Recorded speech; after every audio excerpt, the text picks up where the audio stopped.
أشهد أن لا إله إلا الله وحده لا شريك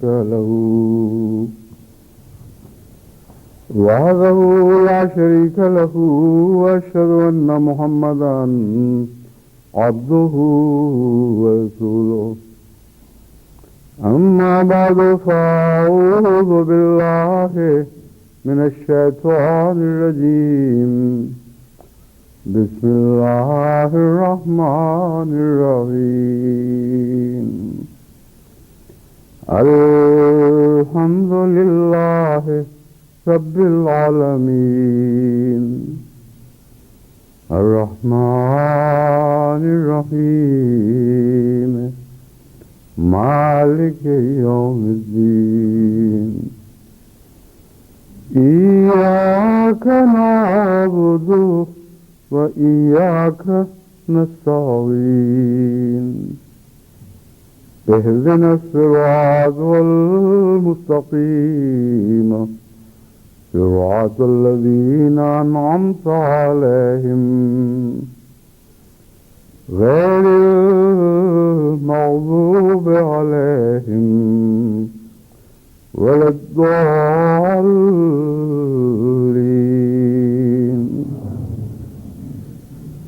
ولله الأسماء الحسنى فادعوه بها وذروا الذين يلحدون في أسمائه سيجزون ما كانوا يعملون۔ تمام حسین نام اللہ ہی کے ہیں، فدھو بہا، بس اللہ کو انہی ناموں سے پکارو، وذروا الذین یلحدون فی اسمائہ، اور ان لوگوں کو کر دو، ان سے علیحدگی اختیار کرو، جو ان کو اپنے حال پر چھوڑ دو، یلحدون فی اسمائہ، جو اس کے ناموں میں الحاد سے کام لیتے ہیں، سیجزون ما کانوا یعملون، انہیں جو کام کرتے ہیں ان کا بدلہ دیا جائے گا، یا وہ بدلہ دیے جائیں گے ان کاموں کا جو وہ کرتے ہیں۔ اس آیت کا تعلق اسی مضمون سے ہے جو میں گزشتہ چند خطبوں سے بیان کر رہا ہوں، چند جمعوں سے بیان کر رہا ہوں، بلکہ عید کے دن غالباً اس کا آغاز ہوا تھا، اس کے بعد اس میں 2 خطبات آئے ہیں، اب یہ تیسرا ہے۔ پہلے اس سے کہ میں یہ مضمون شروع کروں، آج ایک نئے ملک میں ایک نئی مسجد کے آغاز کا اعلان کرنا چاہتا ہوں، جس افتتاح کا اعلان کرنا چاہتا ہوں۔ یہ پاپوا نیو گنی کی مسجد ہے اور اس کا نام بیت الکریم رکھا گیا ہے۔ اب جتنے بھی مساجد کے نام رکھے جا رہے ہیں وہ اللہ تعالیٰ کی صفات کے نام پر ہی ہیں یا اللہ کے اسماء پر ہی ہیں، بس اس مضمون کا بھی کوئی اس جو پہلا مضمون بیان ہو رہا ہے اس کے ساتھ ایک ذاتی تعلق بن جاتا ہے۔ یعنی آج کریم نام کے کی مسجد کا جو اللہ کے کریم نام کی طرف منسوب ہو رہی ہے، افتتاح ہو رہا ہے۔ یہ جو ملک ہے اس کا حدود اربع یہ ہے کہ اس کے ایک طرف انڈونیشیا واقع ہے اور تھائی لینڈ اس کے قریب ہے، آسٹریلیا کی اس کے جنوب میں ہے، آسٹریلیا کے شمال سے قریب ہے یہ جزیرہ، بلکہ جزیرہ نہیں بلکہ بہت سے سینکڑوں جزائر پر مشتمل ایک ملک ہے، اور مشرق میں ملائیشیا ہے، مشرق میں تو ہو ہی نہیں سکتا ملائیشیا، میلانیشیا، مشرق میں میلانیشیا ہے، اور میلانیشیا بھی بہت سے جزائر پر مشتمل علاقہ ہے۔ اس جزیرے میں سب سے پہلے اللہ تعالیٰ کے فضل سے 1987 میں جماعت کا قیام عمل میں آیا، پھر غلطی سے جزیرہ کہہ دیا ہے۔ جزائر پر مشتمل اس ملک میں سب سے پہلے 1887 میں جماعت کا قیام عمل میں آیا، جو ایک رضاکار مخلص واقف کے ذریعے ہوا، یعنی محمد اکرم صاحب احمدی. ان کو یونائٹڈ نیشنز کے ذریعے وہاں کام ملا تھا اور مجھ سے مل کر یہ عہد کر کے گئے تھے کہ وہاں ضرور جماعت کو قائم کریں گے. اگرچہ وہاں رہنے کے حالات بہت ہی مشکل تھے،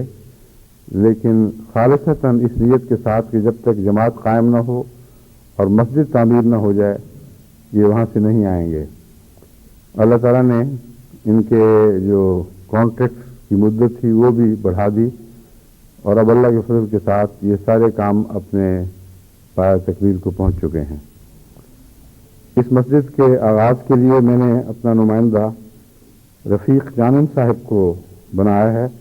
جو تھائی لینڈ سے وہاں پہنچے ہیں. رفیق جانن صاحب ہمارے سوئس احمدی ہیں. اللہ تعالیٰ کے فضل کے ساتھ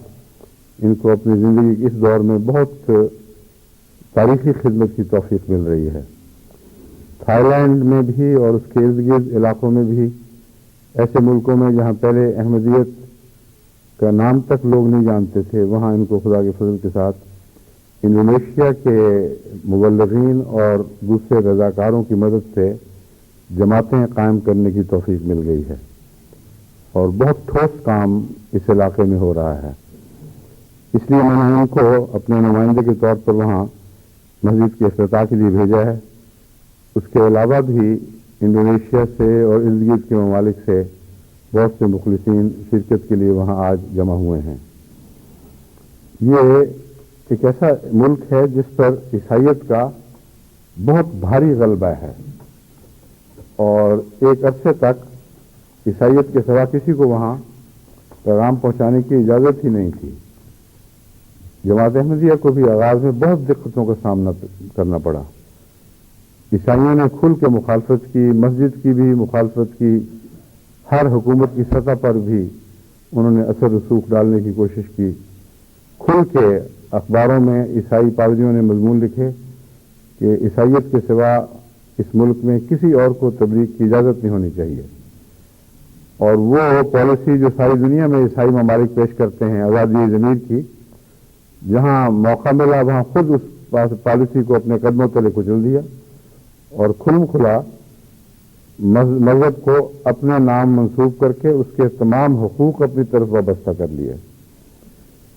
اس سلسلے میں ہمیں بڑی جد و جہد کرنی پڑی ہے. تمام دنیا سے ان کی ایمبیسیز کو اور ان کے ملک کو خطوط لکھوائے گئے، اخبارات میں بھی احتجاج کروائے گئے. ان اخبارات کو جو نسبتاً آزاد تھے مضامین لکھ کے بھیجے گئے. چنانچہ اللہ کے فضل سے ان کا مثبت اثر ظاہر ہوا اور حکومت نے یہ قطعی فیصلہ کر لیا کہ جو سیاسی حقوق ہیں اور تمدنی حقوق ہیں ان پر ہم کسی قیمت پر مذہب کو اثر انداز نہیں ہونے دیں گے. یہاں تک کہ ان کے سب سے بڑے افسر نے جو عیسائیت سے متاثر تھا اور متعصب تھا، اس نے جب حکومت کے سامنے اس مسجد کی منظوری کے آخری فیصلے سے پہلے یہ پیشکش کی، یہ ایک نوٹ لکھا، میمورنڈم جس کو کہتے ہیں، اس نے کہا کہ عیسائی جو کہ بہت مخالف ہیں، اس لیے اس مسئلے پر ہمیں ہر پہلو سے غور کرنے کے بعد پھر فیصلہ کرنا چاہیے. تو پرائم منسٹر صاحب نے اس کو جو مختصر جواب لکھا وہ یہ تھا کہ تم اپنے کام سے کام رکھو، حکومت کے قوانین کی پابندی کرنا تمہارا کام ہے. ان قوانین میں جہاں کہیں کوئی رخنا ڈالنے کی کوشش کرتا ہے تمہارا فرض ہے کہ اس کی حفاظت کرو، لیکن ان قوانین سے ہٹ کر باہر کے معاملات کا تم سے کوئی تعلق نہیں. اگر تمہیں کام کرنا ہے تو قوانین کے مطابق کرو. یہ اتنا واضح جواب تھا کہ اس کے بعد کسی کو پھر ضرورت نہیں ہوئی اور خدا کے فضل سے مسجد پایہ تکمیل کو پہنچ چکی ہے. ساتھ ایک مشن ہاؤس بھی بن گیا ہے. اس زمین میں اللہ تعالیٰ کی وجہ سے ایک عجیب نشان بھی ظاہر ہوا. ہر جگہ نشانات عجیب ہی ہوتے ہیں، مگر یہ جو واقعہ ہے اس کو ریکارڈ کرانے کے لیے میں اسی افتتاح کے موقع پر آپ سب کے سامنے رکھتا ہوں. عیسائیت نے جو اپنا زور پورا مکمل کر لیا اور ناکام ہو گئی، تو وہ چند مسلمان جو باہر سے آ کر وہاں آباد ہوئے ہیں اور بعض امیر ملکوں سے ان کے تعلقات ہیں اور ان کو مدد بھی ملتی ہے، ان میں سے چند نے ایک سوسائٹی بنائی ہے، اسلامک سوسائٹی۔ ان کے جو سرکردہ ممبر ہیں انہوں نے اکرم احمدی صاحب کو گالیوں سے بھرا ہوا خط لکھا اور انہوں نے کہا کسی قیمت پہ ہم یہاں مسجد برداشت نہیں کریں گے، یعنی چرچ ہر جگہ بنے ہوئے ہیں، پھیلتے چلے جا رہے ہیں، دور دراز جزائر میں بھی کلیسا تعمیر ہو رہے ہیں، ان کو کوئی تکلیف نہیں پہنچی، مگر پہلی مسجد جو تعمیر ہو رہی تھی اس پر ایسی آگ لگی کہ نہ صرف گالیوں کا خط لکھا بلکہ یہ دھمکی دی کہ میں اس کو آگ لگوا دوں گا اس مسجد کو، لیکن یہ مسجد ہم سے برداشت نہیں ہو سکتی۔ بعد میں انہوں نے مسجد کو ناکام کرنے کی خاطر اس کے ساتھ ہی قریب ہی اپنا گھر بنوایا اور وہاں ایک اپنی مسجد چھوٹی سی تعمیر کروائی، گویا کہ وہ پہلی مسجد بن گئی، حالانکہ یہ مسجد اس سے بہت پہلے بن چکی تھی اور انہوں نے محض ایک دکھاوے کے طور پر کہ نہیں ہم نے بھی الگ مسجد بنا لی ہے۔ اس شخص کے کچھ دشمن بھی تھے، آپس میں مخالفتیں تھیں، انہوں نے اس گھر کو مسجد سمیت آگ لگا دی۔ جو گھر اس آگ کے نتیجے میں بنایا گیا تھا جس کے دل میں بھڑکی ہوئی تھی، بس وہ شخص جس نے جماعت کی مسجد کو آگ لگانے کی دھمکی دی تھی اس کا گھر بھی جل گیا اور وہ مصنوعی دنیا کی خاطر بنائی ہوئی مسجد بھی جل گئی۔ تو اللہ تعالیٰ کے نشانات ہر جگہ احمدیت کی تائید میں ظاہر ہوتے ہیں۔ اللہ تعالیٰ کے فضل سے وہاں کی جماعت جو تمام تر عیسائیوں میں سے آئی ہے بہت ہی مخلص ہے اور شدید خطرناک حالات کے مقابلے میں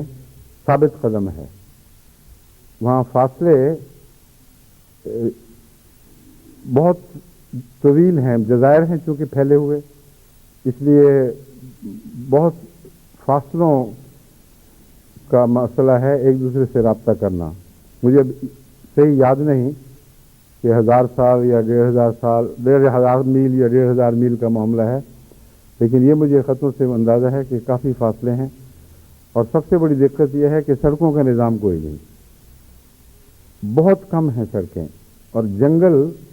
اتنے خطرناک ہیں کہ ان کو عبور کرنا ان کے لوکل باشندوں کے لیے بھی آسان نہیں ہے۔ چنانچہ اکثر جگہ روابط ہوائی جہاز کے یا ہیلی کاپٹر کے ذریعے ہوتے ہیں،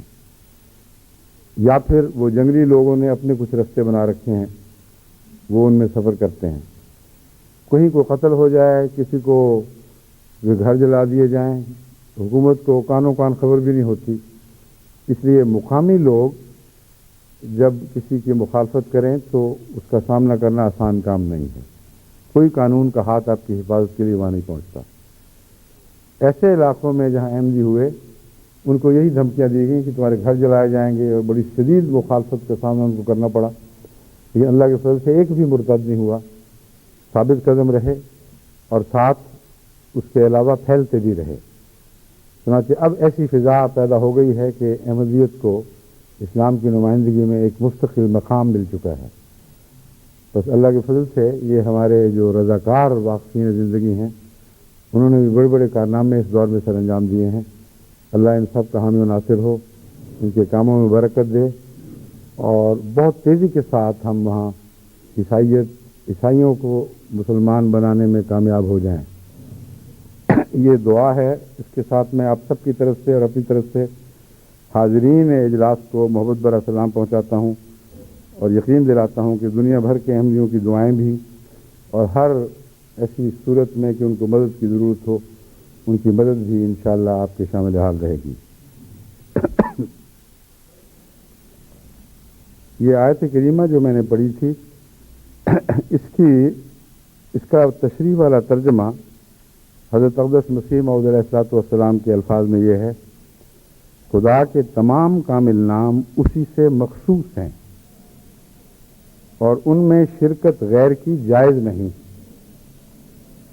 تو خدا کو انہی ناموں سے پکارو جو بلا شرکت غیریں ہیں، یعنی نہ مخلوقات ارضی و سماوی کے نام خدا کے لیے وضع کرو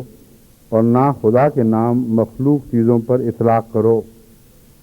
اور ان لوگوں سے جدا رہو جو کہ خدا کے ناموں میں شرکت غیر جائز رکھتے ہیں۔ یلحدون فی اسماء ہی کا ترجمہ یہ فرمایا گیا ہے، وہ لوگ جو خدا کے ناموں میں شرکت غیر جائز رکھتے ہیں، ان قریب وہ اپنے کاموں کا بدلہ پائیں گے۔ براہین احمدیہ حصہ چہارم 436 437۔ یہ جو اقتباس ہے یہ اس مسئلے کو سمجھنے میں مزید ممد ہے جس کا ذکر میں نے پچھلے خطبے میں کیا تھا کہ حضرت اقدس مسیح موعود علیہ السلام کے نزدیک اللہ کا نام مشتق نہیں ہے، یعنی کسی اور نام سے نہیں نکلا، بلکہ ہمیشہ سے یہی نام اللہ تعالیٰ کا ہے، اور اس کا اگلا قدم یہ ہے کہ اس کی تمام صفات بھی ہمیشہ سے اسی کی ہیں اور وہ خود مشتق نہیں ہیں۔ یہ ایک بہت ہی عظیم الشان انکشاف ہے، اور اس کی روشنی میں جب ہم حقیقت پر غور کرتے ہیں اور حضرت اقدس محمد رسول اللہ صلی اللہ علیہ وآلہ وسلم کے ارشادات کی روشنی میں اس مضمون کو سمجھنے کی کوشش کرتے ہیں تو ایک نئے رنگ میں یہ مضمون ہمارے سامنے ابھرتا اور روشن ہوتا ہے۔ اول بات تو یہ ہے کہ اللہ اگر ہمیشہ سے ایک نام ہے اور کسی اور نام سے نہیں نکلا ہوا، تو اس کی صفات اگر دوسرے مخلوق ناموں سے نکلی ہوں تو کیا وہ بعد میں جمع ہوئیں؟ اس لیے حضرت مسیح موعود علیہ السلام نے ایک ایسا طبی منطقی نتیجہ نکالا ہے جس کا متبادل ممکن ہی نہیں ہے، کیونکہ نام کسی چیز کا ہے، کسی وجود کا ہے، اور وجود اپنی صفات سے پہچانا جاتا ہے۔ اگر وجود کی صفات نہ ہو تو نام بے معنی ہے، نام ایک خلائی نام ہے، اس کا کچھ بھی حقیقت نہیں۔ اگر وہ وجود کو صفات رکھتا ہے اور وجود دائمی ہے تو وہ صفات بھی دائمی ہونا ضروری ہیں، اور ان کو حرفوں سے، لفظوں سے مشتق قرار نہیں دیا جا سکتا۔ ہاں، وہ صفات جو انسانی زندگی میں ہمیں انسانوں پر یا دوسری چیزوں پر اطلاق پاتی ہوئی دکھائی دیتی ہیں، ان کو خدا کے ناموں سے مشتق سمجھنا پڑے گا۔ یعنی دائمی حقیقت صفات باری تعالیٰ کی ہے، اس سے ملتے جلتے نام جب روزمرہ کی زندگی میں استعمال ہوتے ہیں تو وہ تخلیق ہیں نام، اور تخلیق ہیں خدا کے اسماء کے پرتو کے طور پر۔ بس یلحدون کا مطلب یہ بنے گا کہ وہ لوگ جو اللہ کے اسماء کا بذات ہی اپنی ذات میں متصف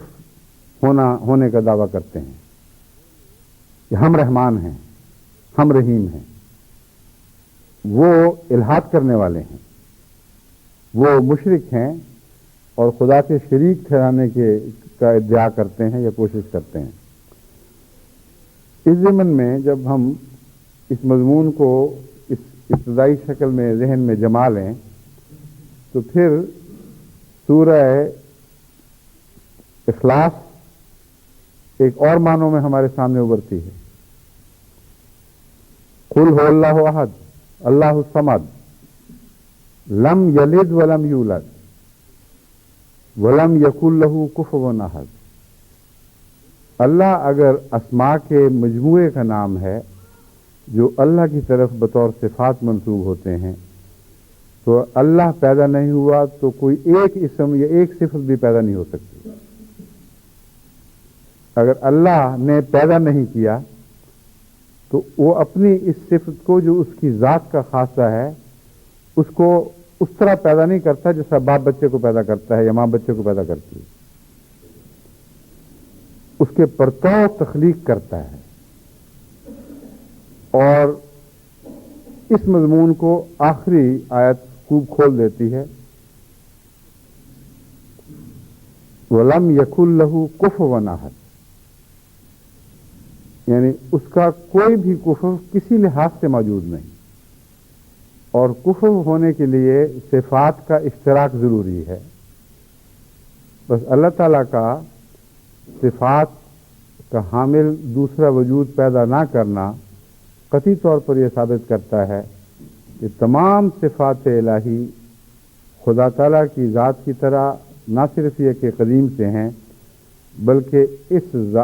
ان صفات کا بین ہی ان پر مشتمل کوئی وجود اللہ تعالیٰ ایسا پیدا نہیں کرتا جیسے ماں کے پیٹ سے بچہ پیدا ہوتا ہے اور وہ ساری صفات کو اپنے اندر لیے ہوئے پیدا ہوتا ہے۔ باپ کا نطفہ ماں کے بچے میں پیٹ بنانے میں ممد ہوتا ہے، اور باپ کی صفات کے تمام نقوش اس پر مرتسم ہوتے ہیں، اور ان نقوش کو لے کر بچہ انہی صفات کے ساتھ آگے بڑھتا ہے۔ زندگی کی بنیادی صفات جو زندگی کے مختلف خلیوں میں خدا تعالیٰ کی طرف سے نقش ہیں وہ آگے بڑھتی ہیں، مگر خدا کے وجود میں اس قسم کا اضافہ ممکن نہیں ہے۔ اب یہ پہلو سمجھنے کے بعد اب سوال یہ ہے کہ رحمان کیا چیز ہے؟ کیا لفظ رحمان مشتق ہے کہ نہیں؟ عربی دان گرامر کے ماہر کہتے ہیں ہاں، لفظ رحم سے مشتق ہے، اور رحم وہ مادہ ہے جس سے لفظ رحمان بھی مشتق ہے، اور عورت کا وہ حصہ جو وہ بدن کا وہ عضو جس میں بچہ پیدا ہوتا ہے، بچہ دانی یا یوٹرس، اس کا نام رحم ہے، وہ بھی رحم سے مشتق ہے۔ اور اگر اس مضمون کو تسلیم کر لیا جائے تو پھر آگے تمام صفات باری تعالیٰ انسانی زبانوں میں استعمال ہونے والے الفاظ سے مشتق معلوم ہوں گی، یعنی ان سے نکلی ہوئی ہیں۔ تو سورہ اخلاص کا یہ دعویٰ کہ تمام صفات باری تعالیٰ ازل سے اسی طرح ہیں اور ایک بھی صفت کسی انسانی بنائی ہوئی زبان سے مشتق نہیں ہے، یہ غلط ثابت ہوتا ہے۔ اس پہلو سے میں نے حضرت صلی اللہ علیہ وآلہ وسلم کے ارشادات کا مطالعہ کیا، کیونکہ مجھے یاد تھا کہ رحمان کا تعلق رحم سے جوڑا گیا ہے، اس لیے یہ کیسے جوڑا گیا یہ مسئلہ تھا جس کو حل کرنے کے لیے میں نے متعلقہ حدیثیں نکلوائیں۔ تو آپ بھی دیکھیں تو آپ ورطہ حیرت میں ڈوب جائیں گے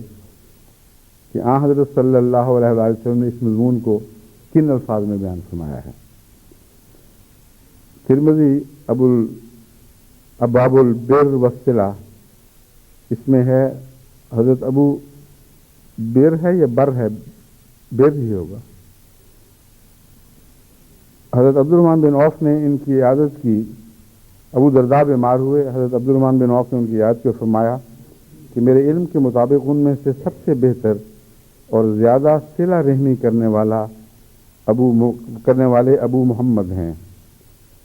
پھر حضرت عبد الرحمن بن عوف نے فرمایا کہ میں نے رسول اللہ صلی اللہ علیہ وسلم کو یہ فرماتے ہوئے سنا کہ اللہ تبارک و تعالیٰ فرماتا ہے کہ میں اللہ ہوں اور میں رحمان ہوں، اور میں نے رحم کو پیدا کیا ہے، اسے اپنے اسم سے پھاڑا ہے۔ یعنی رحم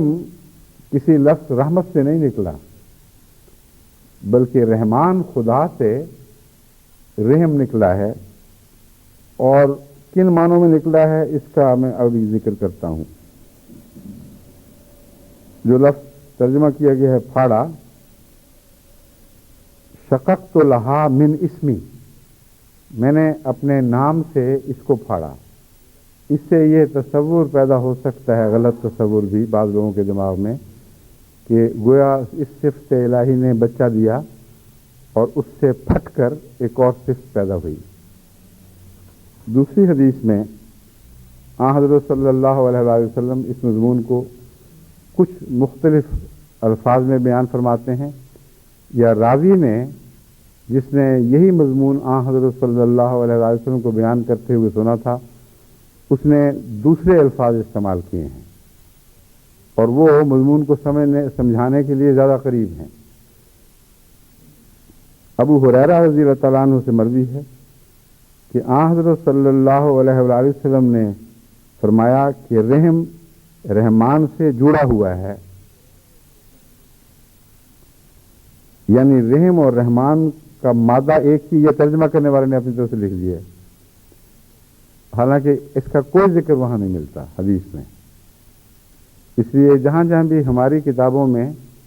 مادہ ایک ہے، دونوں سے رحمان نکلا، یہ الفاظ موجود رہے ہیں، پائے جاتے ہیں، اور اس کی وجہ سے کئی دفعہ غلطی بھی لگ جاتی ہے لوگوں کو، ان کو درستی کرنی چاہیے۔ اسی غلطی کی وجہ سے جو ترجمے میں پائی جاتی تھی، کئی دفعہ میں نے بھی پرانے کسی مضمون کے سلسلے میں یہ ذکر کیا کہ اللہ تعالیٰ فرماتا ہے کہ رحمان اور رحم کا مادہ ایک ہی ہے، دونوں ایک ہی مادے سے نکلے ہیں، مگر جب میں نے تحقیق کی تو قطعی طور پر ثابت ہوا کہ ایسا کوئی ذکر احادیث میں موجود نہیں ہے، ترجمہ کرنے والوں کی غلطی ہے۔ یہاں جو الفاظ ہیں وہ یہ ہیں، ان الرحم شجنۃ من الرحمن،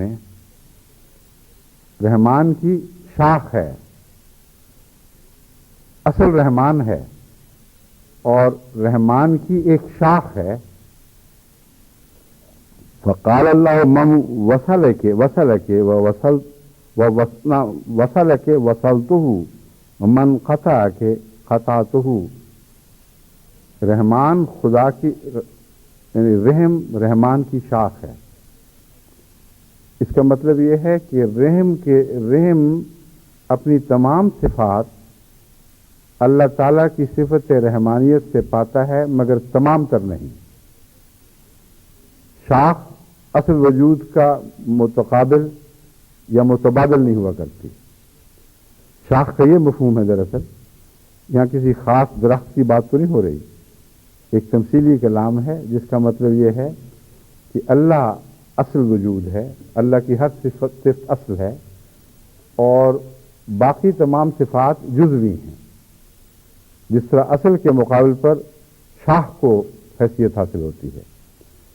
مگر جزوی بھی ہوں تو کوئی درخت اگر اس میں شعور ہو، یہ پسند نہیں کرے گا کہ اس کی کوئی شاخ کاٹی جائے۔ بس اگر تم رحموں کو کاٹو گے تو اللہ اسے پسند نہیں فرمائے گا، اور خدا کا اسم رحمان تم سے اپنا تعلق کاٹ لے گا، یعنی شاخ کو کاٹنے کے نتیجے میں تم اصل سے الگ ہو جاؤ گے۔ اتنی بڑی سزا یہ مقرر فرمائی گئی ہے کہ اس کے بعد کسی کا قطع رحمی کرنے کا اگر وہ شعور رکھتا ہو، کوئی سوال ہی پیدا نہیں ہونا چاہیے۔ اور اس سلسلے میں جماعت احمدیہ کو جب اسماء پر غور کرنے کی میں نے ہدایت کی ہے تو یہ مراد نہیں ہے کہ کسی ایک گوشے میں بیٹھ کر اللہ اللہ رحمان رحمان کرتے رہیں۔ ان صفات کے جو تقاضے ہیں ان پر غور کریں، ان صفات کے فیوز انسانوں کو کیسے حاصل ہوتے ہیں، کیسے ان تک پہنچتے ہیں، ان پر غور کریں، اپنے اعمال اور کردار پر غور کریں، اور یہ دیکھیں کہ رحمان سے جو تمام صفات میں ام الصفات کے طور پر پیش کی جا سکتی ہے، ان تمام صفات میں اتنی اہم صفت کے ساتھ کیا آپ اپنا تعلق کاٹنے کے سامان اپنے ہاتھوں سے تو نہیں کر رہے؟ اگر کر رہے ہیں اور 24 گھنٹے رحمان رحمان کی رٹ لگائے رکھتے ہیں تو کسی بے وقوف صوفی کے نزدیک تو ہو سکتا ہے آپ ذکر الہی میں مشغول ہوں، مگر در حقیقت اگر اسماء کے مضمون کو سمجھیں تو ذکر الہی سے اس رٹ کا کوئی دور کا بھی تعلق نہیں، جس کا اثر آپ کی ذات میں ظاہر نہیں ہوتا اور آپ اس صفت کے قریب تر نہیں ہوتے چلے جاتے۔ اور یہ وہ پہلو ہے جس کے لحاظ سے جماعت میں ابھی تک بہت سی کمزوریاں ملتی ہیں، اور میں خصوصیت سے ان کی طرف توجہ دلانا چاہتا ہوں۔ رحم کے رشتے ایک موقع تک تو ایک رستے پر چلتے ہیں، پھر آگے جا کر ان کا جوڑ دوسرے رستوں سے ہو جاتا ہے، اور پھر وہ دو شاخہ بن کے آگے بڑھتے ہیں، لیکن ان کا ایک دوسرے سے مسلسل رابطہ رہنا چاہیے، گویا رحم کے نئے تقاضے جو ہیں ان کو بھی انسان ہمیشہ پورا کرتا رہے۔ یہ جو دو شاخہ بنتا ہے یہ شادی کے نتیجے میں ہوتا ہے۔ اس سے پہلے، شادی سے پہلے، ایک لڑکی اپنے گھر میں اپنی ماں کے حقوق ادا کر رہی ہے، اور رحم کے تعلق سے اس کا اپنے باپ سے بھی تعلق قائم ہوتا ہے، اور رحمی تعلق سے مراد صرف ماں کا رشتہ نہیں بلکہ باپ کا رشتہ بھی ہے۔ احادیث سے یہ بات قطعی طور پر ثابت ہے۔ بس رحم کے ذریعے اس کا تعلق اپنے باپ سے ہے، اپنی ماں سے ہے، اپنے بھائیوں سے ہے، اپنی بہنوں سے ہے، اپنی پھوپھیوں سے ہے، اپنے چچاؤں سے ہے، اپنے ماموں سے ہے۔ یہ سارے رشتے اس کے چل رہے ہیں، اور ان سب رشتوں کے حقوق ادا کرنا رحمان سے اپنے تعلق کو مضبوط کرنے کے مترادف ہے۔ جہاں آپ نے ان حقوق کو نظر انداز کیا، ان سے بے اعتنائی کی اور گستاخانہ رویے اختیار کر کے آپ نے اپنے تعلق کو ان رشتوں سے کاٹا، آپ کو خدا نے بہتر توفیق دی ہے۔ ان میں سے کچھ غریب ہیں، کچھ کمزور ہیں، کچھ بے حیثیت ہیں، ان سے آپ نے کسی معنی میں بھی تکبر استعمال کیا، تکبر کا رویہ اختیار کیا۔ تو یہ ساری وہ باتیں ہیں جو رحمان خدا سے آپ کا تعلق کاٹنے والی ہیں۔ یہ معنی ہے شاخ کے کہ رحمانیت، رحمان سے ہر صفت رحم کی نکلی ہے، اور اس کا دنیا میں سب سے اہم مظہر رحم مادر ہے، جس سے آگے بچے پیدا ہوتے ہیں۔ بس خدا سے رحم، خدا کے رحمان نام سے خود کوئی بچہ پیدا نہیں ہوتا، مگر جب وہ صفت رحمانیت پر تو کرتی ہے، پر تو ڈالتی ہے اپنا، اور ایک رحمان سے مشابہ وجود یعنی ماں پیدا ہو جاتی ہے، تو اس کے رحم سے جو تعلق کاٹتا ہے گویا وہ خدا سے تعلق کاٹ لیتا ہے۔ یہ ایک مضمون ہے جو ایک سیدھے رستے پر رواں ہے، اس میں کوئی اشتباہ نہیں۔ آگے جا کر اس لڑکے یا اس لڑکی کی شادی ہو جاتی ہے۔ اگر لڑکے کی شادی ہوئی ہے تو ایک بیوی جو کسی کی بیٹی ہے اس کے گھر میں آتی ہے، اور وہ بیوی اپنے سارے رحمی رشتوں کو ساتھ لے کر آتی ہے، ان کو چھوڑ کر نہیں آتی، اور یہاں دو رحموں کے پیوست ہو جاتے ہیں، ایک باپ کے ماں باپ کے رحمی تعلقات، دوسرے لڑکی کے ماں باپ کے رحمی تعلقات، اور وہ دونوں ایک دوسرے کے ساتھ بانڈیج اختیار کر لیتے ہیں۔ اس کے نتیجے میں ذمہ داریاں دگنی ہو جاتی ہیں۔ یہی وجہ ہے کہ قرآن کریم کی وہ آیات حضرت صلی اللہ علیہ وآلہ وسلم نے اختیار فرمائیں جہاں خصوصیت سے رحمی رشتے کا بھی ذکر ہے اور تقوی کی تکرار موجود ہے۔ 4 آیتوں میں سے 2 ایسی ہیں جن میں 2 دفعہ تقوی کا ذکر ملتا ہے۔ اب 2 دفعہ تقوی اس لیے بھی ہے کہ اس مضمون پر زور دیا جائے اور توجہ دلائی جائے کہ بہت تقوی کی ضرورت ہے۔ رشتے بن رہے ہیں اور کئی قسم کے خطرات بھی رشتوں کے ساتھ وابستہ ہوتے ہیں، جیسا کہ قطع رحمی کا ایک خطرہ ہے۔ اس لیے وہ آیتیں اختیار فرمائی گئیں جن میں دوہرا تقوی کا ذکر ہے۔ مگر ایک اور مضمون بھی ہے، یہ چونکہ 2 رشتے، 2 رحم مل رہے ہیں، 2 رحمی سلسلے مل رہے ہیں، اس لیے جیسے یوں کہا جائے کہ دیکھو تم بھی تقوی اختیار کرو، تم بھی تقوی اختیار کرو، تم بھی تقوی اختیار کرو، تم بھی تقوی اختیار کرو، تو یوں محسوس ہوتا ہے جیسے یہ تکرار ان دونوں کو خصوصیت سے مخاطب کرنے کے لیے کی گئی ہے، اور دونوں تقوی دونوں میں سے ہر ایک پر چشمہ ہوتے ہیں۔ یہ مطلب نہیں کہ ایک کو ایک دفعہ تقوی کہہ دیا تو دوسری طرف منہ موڑا اور دوسرے کو تقوی کہہ دیا، تو 2 الگ الگ تقوی، 2 الگ الگ تقووں کے مضمون 2 الگ الگ فریقوں سے تعلق رکھتے ہیں۔ مراد یہ ہے کہ اس میں ایک لطیف اشارہ ہے کہ جہاں 2 وجود آپس میں پیوستہ ہوں اور رحمی رشتے خصوصیت کے ساتھ ایک رستے میں اکٹھے کر دیے جائیں تو وہاں تقوی کی دوہری ضرورت پیش آتی ہے، اور دونوں کے لیے لازم ہے کہ وہ تقوی سے کام لیں۔ لیکن بدقسمتی سے جو جماعت میں خاندانی جھگڑے ملتے ہیں، بہو اور ساس کے ہوں یا خسر اور بہو کے ہوں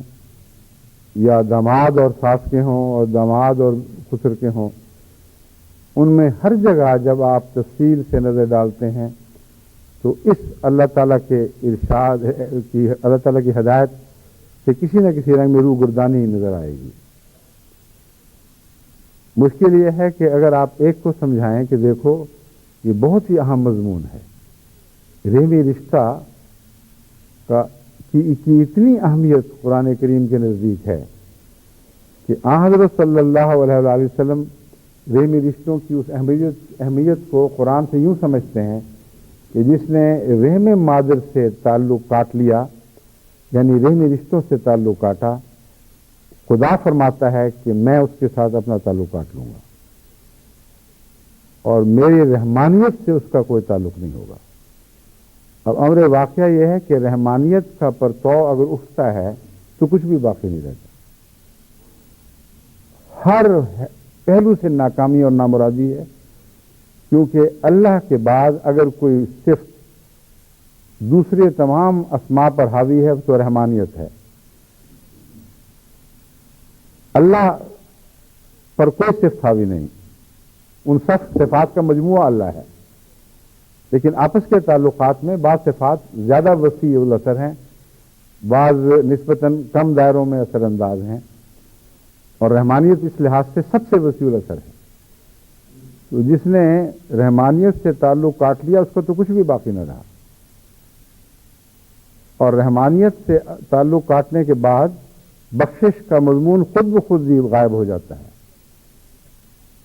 پھر نہ بخشش مانگنے کا کوئی سوال باقی رہتا ہے،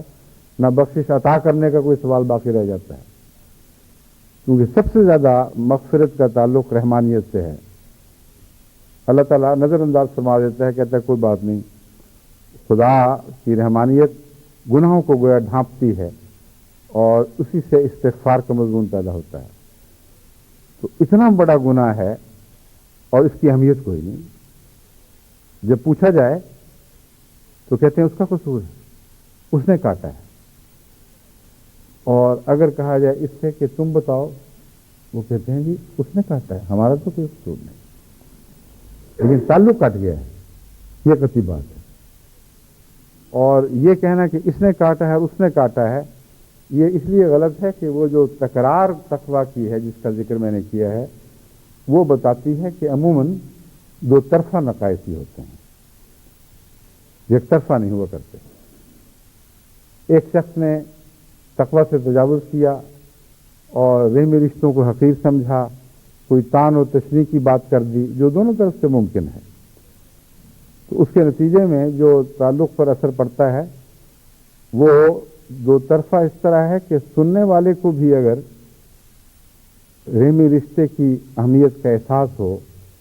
وہ صبر سے کام لے اور عفو سے کام لے، تو پھر بھی یہ تعلق قائم رہ جاتے ہیں۔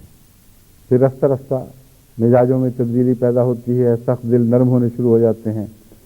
اور تعلقات دن بدن بہتر سے بہتر ہوتے چلے جاتے ہیں۔ مگر افسوس ہے کہ بڑے بڑے تعلیم یافتہ، بہت بڑے دینی ذوق اور علم رکھنے والے بھی اس بات سے ناشنا ہیں۔ کسی کی بیٹی اپنے گھر آتی ہے اور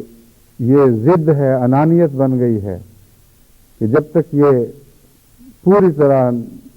ناک میں نکیل ڈلوا کر ہماری خدمت نہیں کرتی اور ہماری ہر بات ہر مزاج کے مطابق کام نہیں کرتی،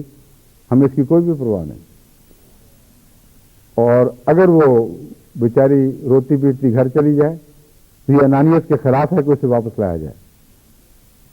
وہ ذلیل اور رسوا ہو کر فقیر نہیں بن کر گھر پہنچے تو ہم قبول کریں گے، اور پھر جب پوچھا جائے کہ یہ کیا ہو رہا ہے تو کہتے ہیں ان کا قصور ہے، ان کا قصور ہے۔ تو تمہیں یہ بھی تو خیال چاہیے تھا کہ ہر شخص کی ایک عزت نفس ہے، اگر رحمان خدا سے تعلق قائم کرنے کی خاطر تم اپنے فرضی مقام عزت سے نیچے اتر آؤ تو اس کا کوئی نقصان نہیں ہے، لیکن رحمان خدا سے تمہارا تعلق ضرور قائم ہو جائے گا. اور اگر ایسا نہیں کرو گے تو پھر یہ سوچو کہ رحمان کو تمہاری خاطر نیچے اترنے کی کیا ضرورت ہے. تمہارا مقام عزت تو ایک فرضی مقام ہے، اس کی کوئی حقیقت نہیں. اور تمہارا یہ فیصلہ کہ دوسرے کا قصور ہے، یہ بھی ایک تحقیق طلب امر ہے. ہم اگر تحقیق نہیں کر سکے تو اللہ کے نزدیک تو بات واضح ہے. اس لیے اپنے غلطی کے احتمال کو کل عدم سمجھنا اور یہ حتمی فیصلہ دے دینا، کیونکہ ہمارا ہاتھ اوپر کا ہاتھ اور زبردستی کا ہاتھ ہے، اس لیے ہم جس میں جو کیڑے ڈالیں گے اس کو قبول کرنے پڑیں گے، یہ بھی ایک تکبر کا انداز ہے. اور اس کے بعد پھر یہ ضد کہ دوسرا خاندان ذلیل اور رسوا ہو کر نیچے گر کر ہم سے ملے تو ہم تعلق قائم کریں گے، ورنہ نہیں. یہ کرنے کے بعد پھر رحمان سے دعائیں، اے اللہ رحم فرما، اس مشکل میں پڑ گئے، اس مصیبت میں مبتلا ہو گئے، فلاں فلاں مصائب سے نجات بخش. یہ سارے فرض قصے ہیں. بس صفات باری تعالیٰ کے مضمون کو سمجھنا، اسماء باری تعالیٰ کے مضمون کو سمجھنا اس لیے ضروری ہے، جو میں اس پر زور دے رہا ہوں کہ یہ محض ایک صوفیاء کی زبان کی یا ان کے ہونٹوں کی رٹ نہیں ہے. اسماء باری تعالیٰ ہر مخلوق سے ایک تعلق ہے اور انسان سے تمام اسماء کا تعلق ہے. علم الآدم آدم اسماء کلہا، اس میں علم آدم ہے، علم الآدم ہے، علم آدم ہے، وہی علم آدم الاسماء کلہا. ہم نے آدم کو تمام اسماء بتا دیے. اگر ان تمام اسماء کا آدم سے تعلق نہیں تھا تو یہ مضمون بے معنی ہو جاتا ہے. اور یہ اسماء جو خصوصیت سے صفات باری تعالیٰ سے تعلق رکھتے ہیں، یہ تمام تر محمد رسول اللہ صلی اللہ علیہ وسلم کے سوا کسی کو نہیں بتایا گیا ہے. جس کا مطلب یہ ہے کہ انسان کا معاشرہ اور انسانی صفات ایک لمبے عرصے تک ترقی کر کے ارتقاء کے دور سے گزرتے ہوئے حضرت اقدس محمد رسول اللہ کے زمانے میں اس مرتبے تک جا پہنچی کہ ان تمام صفات میں اللہ کے اسماء کی جلوہ گری ہو سکے. اگر اس سے پہلے ان تمام صفات میں جلوہ گری ممکن ہوتی اور پھر بھی خدا تمام صفات کا علم اس زمانے کے آدم کو نہ دیتا تو یہ ناانصافی تھی. اس لیے یہ نتیجہ نکالنا لازماً درست ہے، اس میں کوئی شک کی گنجائش نہیں کہ انسان کی وہ تمام صفات جن کی پرورش کی گئی ہے، جن کی ربوبیت کی گئی ہے، وہ خدا کی صفات سے تعلق قائم کرنے کی خاطر کی گئی ہے. اور ان صفات میں سب سے اہم اور سب سے بالا اور سب سے مقدم رحمانیت ہے. بس سورہ فاتحہ کو جب پھر پڑھ کر دیکھیں تو آپ کو مضمون سمجھ آ جائے گی. الحمد للہ رب العالمین الرحمن الرحیم. ربوبیت کا مقصد کیا ہے؟ تمام جہانوں کا رب ہے، لیکن ربوبیت تمام جہانوں کو کہاں لے جا رہی ہے؟ رحمان کی طرف. وہ رحمان جو رحیم بھی ہے اور مالک یوم الدین بھی ہے. اب اس وقت یہ نہ وقت ہے نہ اس مضمون سے براہ راست یہ تعلق ہے کہ سورہ فاتحہ کی ان تمام صفات کا تفصیل سے ذکر کروں، ایک دوسرے سے تعلق بیان کروں اور پھر اس سے آگے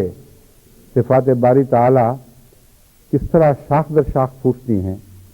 ان کا ذکر کروں. یہ اللہ تعالیٰ توفیق دے گا. مختلف وقتوں میں پہلے بھی میں بیان کرتا رہوں، آئندہ بھی انشاءاللہ حسب توفیق بیان کرتا رہوں گا. لیکن جو بات میں آج بیان کر رہا ہوں وہ رحمانیت کے تعلق میں آپ کو اپنی ذمہ داریاں سمجھانے کی کوشش کر رہا ہوں. اور یہ سمجھانے کے بعد کہ رحمان لفظ کسی اور لفظ سے مشتق نہیں ہے، کسی اور لفظ کا مرہون منت نہیں ہے جو انسان اپنی صفات کے بیان کے لیے گھڑتا ہے اور ڈھالتا ہے۔ اس سے ملتے جلتے لفظ جو اسماء باری تعالیٰ کے لیے ہمیشہ سے ہیں، وہ انسان نے ان صفات سے اخذ کی ہیں جو خدا نے انسان میں پیدا کر رکھی تھی، اور وہ مخلوق ہیں۔ وہ صفات خدا کے صفات کے بچے نہیں ہیں، کیونکہ لم یلد ولم یولد سے قطعی طور پر ثابت ہے کہ خدا کی کوئی صفت بھی براہ راست بچے نہیں دیتی، بین ہی ویسا وجود پیدا نہیں کرتی۔ اور اگر کوئی یہ سمجھے کہ بین ہی ویسا وجود پیدا کرتی ہے تو اللہ کے اسماء میں الحاد کرنے والا ہے۔ اس لیے اس بات کو پیش نظر رکھ کر اب اچھی طرح سمجھ لیں کہ رحمان بھی کسی انسانی لفظ سے یا زندگی کی صفات سے مشتق نہیں ہے۔ زندگی کی صفات اس نام سے تخلیق پاتی ہیں، اور ہر تخلیق کے پیچھے ایک صفت یا ایک سے زیادہ صفات، ایک اسم یا ایک سے زیادہ اسماء کار فرما ہو رہے ہوتے ہیں، اور ان کے جلوے ان مخلوقات میں خصوصیت سے دکھائی دیتے ہیں۔ تمام مخلوقات میں یہی نظام کار فرما ہے جو ابتدائی آفرینش کے وقت پیدا ہونے والی مخلوقات تھیں، ان میں ابھی صفات کا مضمون بننا شروع ہوا تھا، ابھی تخلیق کے ابتدائی مراحل میں تھا۔ اس لیے ان کی تخلیق کے وقت خدا تعالیٰ کی تمام صفات نے بر وقت جلوہ نہیں دکھایا، لیکن وقت کے ساتھ ساتھ وقت کے تقاضوں کے مطابق صفات باری تعالیٰ ایک سے بعد دوسری تخلیق کرتی رہیں، اور اعلیٰ درجے کی تخلیق میں خدا کی زیادہ اسماء کی جھلک ہے، ادنا درجہ کی تخلیق میں نسبتاً کم اسماء کی جھلک ہے، مگر خدا کے اسماء کی جھلک کے بغیر کوئی مخلوق نہیں ہے۔ یہ مضمون کامل ہوا انسان پر جا کر، یعنی انسان میں ان صفات کا نچوڑ رکھ دیا گیا، ان صفات کے پرتو کا نچوڑ کہنا چاہیے، ان صفات کا جو عکس پڑتا ہے، جو تخلیق ہوتی ہے ان صفات کے اثر سے، ان تمام صفات کا کچھ نہ کچھ مادہ انسان میں رکھ دیا گیا۔ بس یہ مضمون کہ اللہ نے انسان کو اپنی فطرت پر پیدا کیا، اس کے دو پہلو ہیں۔ ایک تو یہ کہ خدا نے جو فطرت بنائی ہے، یعنی قوانین بنائے ہیں، ہر چیز بنائی ہے، اس کے مطابق ہی انسان کو پیدا کیا ہے۔ دوسرا یہ ہے کہ خدا کی صفات باری تعالیٰ نے اپنا جلوہ انسان میں ان سب مخلوقات سے زیادہ دکھایا ہے جو غیر انسانی مخلوقات ہیں، اور اس پہلو سے خدا کے اسماء کی ایک ہلکی سی تصویر انسان کے کردار میں رکھی گئی ہے۔ یہ تصویر جب کامل ہوئی ہے تو اس کا نام خلیفۃ اللہ رکھا گیا، اور خلیفۃ اللہ خود سب سے زیادہ صفت رحمانیت کا مظہر تھا، اس لیے اس کی صفات کا خلاصہ یہ بیان فرمایا گیا کہ تو رحمت للعالمین ہے، اور رحمان کے ساتھ یہ تعلق بنتا ہے حضرت صلی اللہ علیہ وسلم کا اور تمام مخلوق کا۔ اب میں یہ سمجھانا چاہتا ہوں کہ یہ نقطہ سمجھنے کے بعد اگر یہ خیال ہو کہ رحمان سے تو تعلق کٹ گیا، محمد رسول اللہ سے تعلق قائم رہے گا، تو بالکل جھوٹ ہے۔ اگر رحم سے تعلق کاٹنے کے نتیجے میں رحمانیت سے تعلق کاٹا جاتا ہے، تو جو رحمانیت کا مظہر وجود ہے اس سے بھی لازماً کلیتاً تعلق کٹ جاتا ہے۔ ایک فرضی اسلام کے اندر ایک ایسا انسان زندگی بسر کرتا ہے جس کو پتہ ہی نہیں کہ اس کے اسلام کی کوئی بھی حقیقت نہیں ہے۔ وہ ہر نماز کی ہر رکعت میں خدا کو رحمان کہہ کے مخاطب کرتا ہے، اور پھر بعد میں ایاک نعبد و ایاک نستعین، اے رب، اے رحمان، اے رحیم، اے مالک یوم الدین،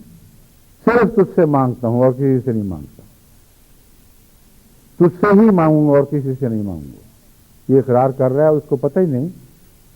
کہ وہ تو اصل سے تعلق کاٹ بیٹھا ہے۔ اب مانگتے رہو، کیونکہ اس طرف کوئی جواب دینے والا رحمان نہیں رہا، جس کو تم نے اپنی ذات سے کالعدم کر دیا، وہ تمہارے لیے گویا کہ خود کالعدم ہو گیا، اس کا کوئی وجود تمہارے لیے باقی نہیں رہا۔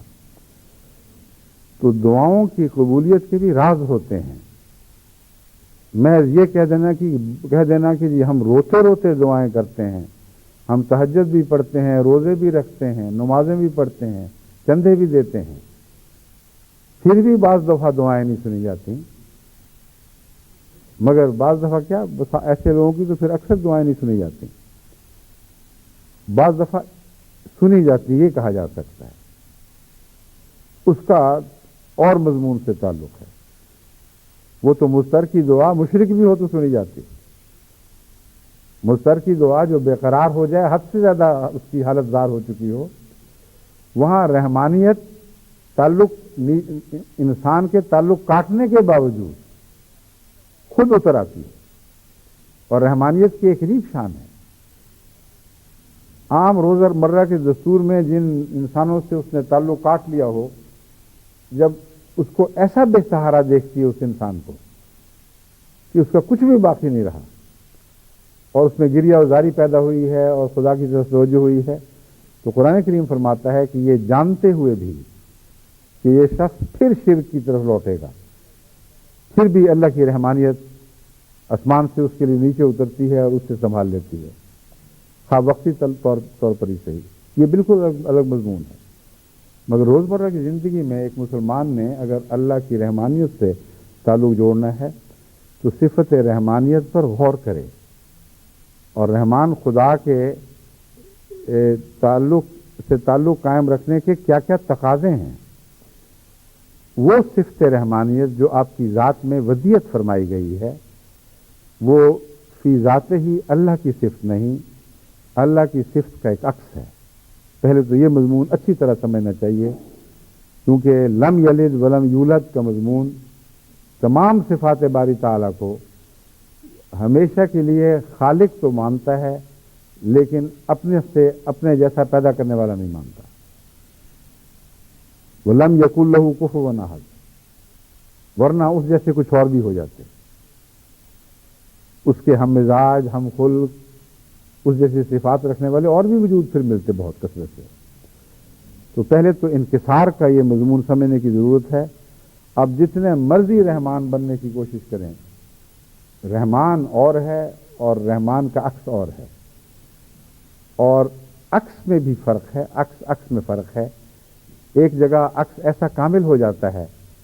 کہ گویا وہی دکھائی دیتا ہے جو اوپر ہے، اور ذات کی میل کلیتاً مٹ جاتی ہے۔ یہ وہ مرتبہ ہے جو محمدیت کا مرتبہ ہے،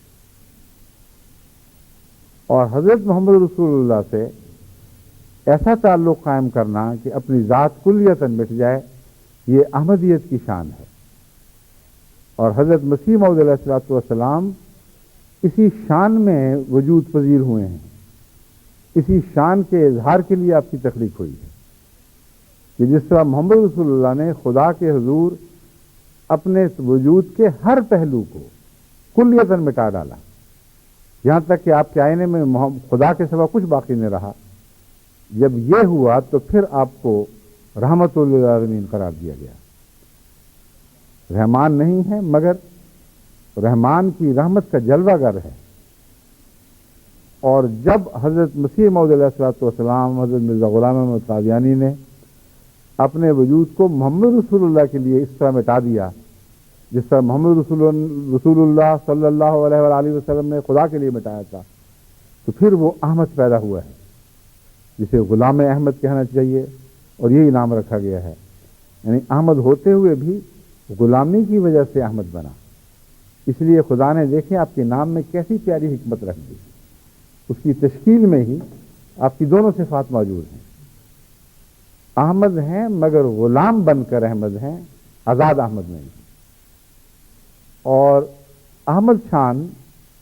حضرت مسیح موعود علیہ السلام کی ذات میں اپنے وجود کو مٹانے سے جلوہ گر ہوئی ہے۔ وہ تمام صفات جو رحمانیت کی راہ میں روک بنتی ہیں، وہ کثافتیں ہیں جن کے ہوتے ہوئے رحمانیت انسان کے وجود میں جلوہ گر نہیں ہو سکتی۔ وہ کون کون سی صفات ہیں جن کا رحمانیت سے تضاد ہے، یہ بھی ایک مضمون ہے۔ پہلے میں آپ کو یہ سمجھا رہا تھا کہ رحمانیت سے تعلق رکھنے والی وہ کون سی صفات ہیں جو مخلوق میں موجود تو ہیں، لیکن انہیں سیکل کرنا، انہیں چمکانا، انہیں ابھار کر اپنا کر اپنے وجود کا ایک جز بنا لینا،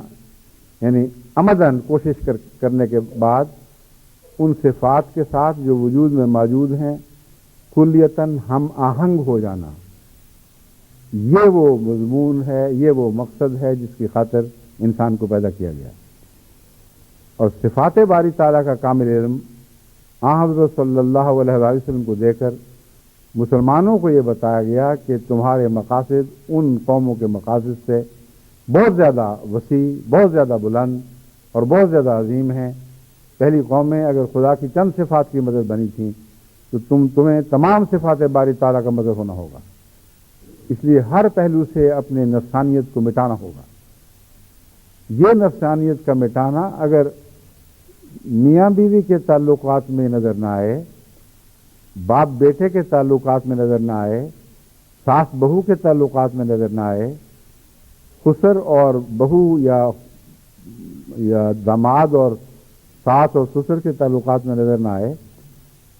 تو یہ رحمانیت کی باتیں، یہ صفات باری تعالیٰ کے تذکرے، یہ سارے فرضی قصے ہیں۔ ان کے نتیجے میں پھر آپ کو کچھ بھی حاصل نہیں ہوگا۔ بس میں آپ کو صوفی نہیں بنانا چاہتا، میں آپ کو وہ ولی بنانا چاہتا ہوں جو بنانے کے لیے محمد رسول اللہ صلی اللہ علیہ وسلم تشریف لائے۔ اور ولایت کا مضمون صفات باری تعالیٰ کو سمجھنے سے تعلق نہیں رکھتا، ان کو اپنی ذات میں جاری کرنے سے تعلق رکھتا ہے۔ تفصیل کے ساتھ ان کو سمجھ کر ہمیشہ اپنی ذات کی نگرانی سے تعلق رکھتا ہے کہ جہاں جہاں ان کے اطلاق میں کمی ہے وہاں ان کو میں پوری طرح اطلاق کر کے دکھاؤں۔ اس طرح میں مصیبتیں ہیں، کوششیں، قربانیاں ہیں۔ جب ایک چیز کو رگڑ کے صاف کیا جاتا ہے تکلیف بھی پہنچتی ہے، شیشہ شور مچائے یا نہ مچائے،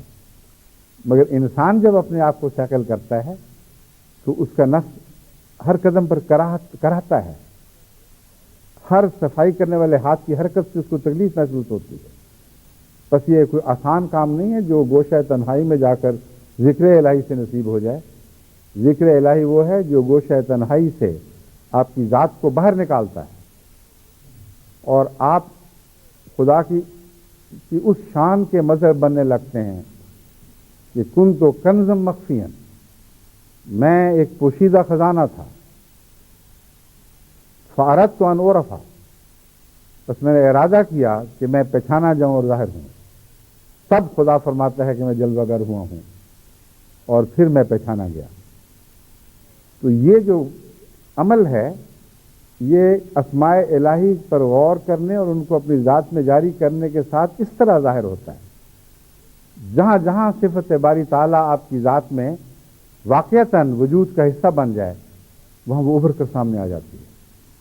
دوسری ملتی جلتی تمام انسانی صفات کو دبا لیتی ہے، ان کا کوئی بھی وجود باقی نہیں رہتا اور ایک خدا نما وجود انسان کی ذات میں ابھرنے لگتا ہے۔ اللہ تعالی ہم نے توفیق عطا فرمائے کہ اس مضمون سے جیسا کہ حق ہے اس طرح فائدہ اٹھائیں، میں ذہنی چسکے نہ ہوں کہ آج بہت عرفان کی باتیں سنیں۔ وہ عرفان جو عرفان الہی ہے اس کے نتیجے میں تو ذات میں پاک تبدیلیاں ہوا کرتی ہیں، وہ تبدیلیاں مقصود ہیں، وہی مقصود ہونی چاہیے، ورنہ تو پھر محض مجلس کے قصے ہیں، اس سے زیادہ ان کی کوئی حیثیت نہیں۔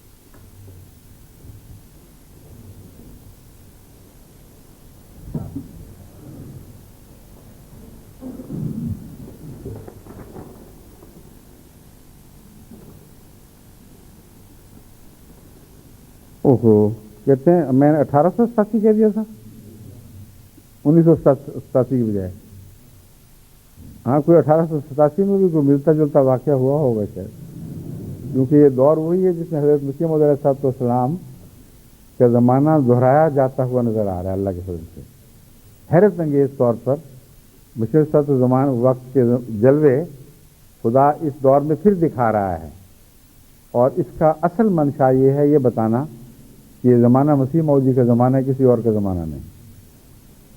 اور جب تک ان سالوں میں وہ جلوے دہرائے جاتے رہیں گے جن کا میں نے ذکر کیا ہے،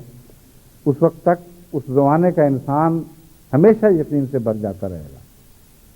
کہ نام بدل رہے ہیں مگر زمانہ ایک ہی ہے، یعنی آخرین کا زمانہ جو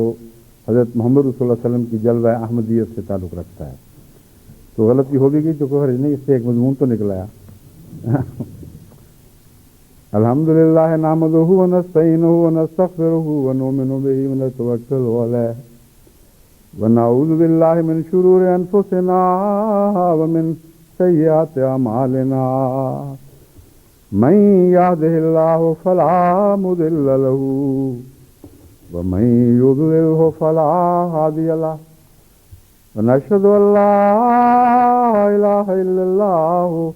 وحدہ لا شریک لہ ونشہد ان محمدا عبدہ ورسولہ. عباد اللہ رحمکم اللہ ان اللہ یامر بالعدل والإحسان وإیتاء ذی القربى وینہی عن الفحشاء والمنکر والبغی یعظکم لعلکم تذکرون. اذکروا اللہ یذکرکم وادعوہ یستجب لکم